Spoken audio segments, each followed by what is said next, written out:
Hi everyone! So, hello madlang people, mga buhay. Hindi day joke na eh. So, kana siya. So, magsugod ko o himo-himog video ng ginagmay, mugbo lang niya video everyday or sa kung na ako'y panahon nga maka-record, no? So, kani ako ning i-dedicate or this video is para ni sa katong akong i-share sa akong wall, sa akong page. Sa akong wall sa Facebook nga kadtong unsa ko sa opisina if I am approachable ba or di.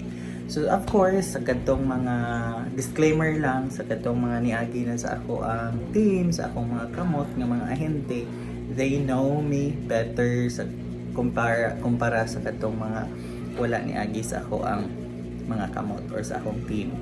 So ilang pagtuon ako is stricto kaayo when it comes to pagda sa team, no? So it's true, tinuod na siya nga nang may stricto man ko nga wala man koy di man ko tagiya sa kumpanya or wala man koy share sa kumpanya, no? So ako alang is pagtabang rasad ni sa ako ang mga anak or sa akong mga ahente, no? Nga inig ukab nila silang payslip. Of course, ganahan ko makakita sa ilahang mga naong nga malipayon inig check sa payslip. Kay recently nakabantay ko nga na ako agent nga ni absent niya. Pag check niya sa payslip, luoy kay na apoy deduction in town. Gamay na lang ganit tag basic niya. Deductionan pa ta. Nasakit pa ta. So ingon ana, no. So kana murag kumuto ng akong kasing-kasing nga scenario. So, mao na siya nga akong gilikayan. So, everyday, magsihog may nila, sige ko ingon, nga, maglikay nga masakit or maka-absent ta, magdag pa yung inom og tubig yun, permi, kana, dili magpasa-basa sa uwan, kanang dili mo kaon sa mga bawal, mga ingon anak, para dili ta maka-absent. Kay usa sa mga rason nga maka-demotivate nato is kanang mga deduction, no? Kay normally kanang mag-interview kung final interview for example, moana sila nga mangita sila mas dako nga sweldo only to find out nga sige day sila absent silang previous company. So kana kung magsige ra nagbalik-balik, mo-absent sad ka, mo-resign ka, mangita kag laing company nga dakog sweldo, mo-absent ra sad gihapon ka. So why not bahalag diha lang sa ato ang gamay nga sweldo nga kumpanya, pero we will work religiously, ana ba, para kompleto ato ang sweldo inig abot na sa payslip. So tungod ni ana malipayon ta. So katamtanan malipayon, wa man koy ako niya nag kompleto yung attendance or namo incentives, di ko mangayo ana inyong bahin. So ako alang nga happy ta tanan. So kana siya. So hopefully you'll give me a chance nga makapaila pa sa ako ang self diha ninyo, dili kay mo judge lang ta diretso nga inani una.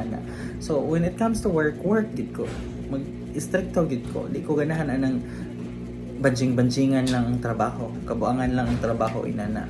And you will notice also ni ana sa ako ang personality nga, no, maabot ko sa work or sa akong attitude towards work.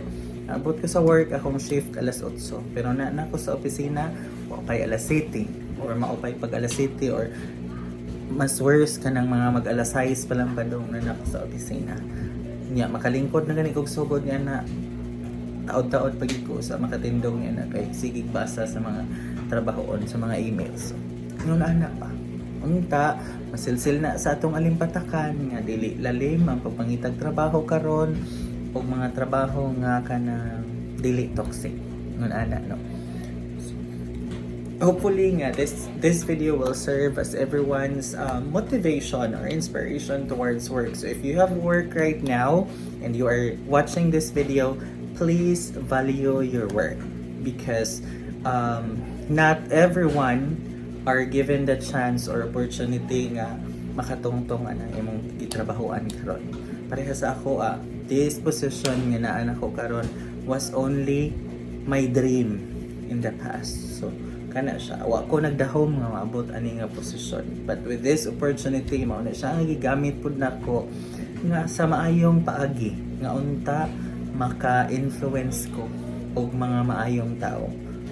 So kana lang sa siya for today, and hopefully maka-share pa ko more videos makapa-inspire sa inyo ha. By the way guys, I'm working as a BPO employee.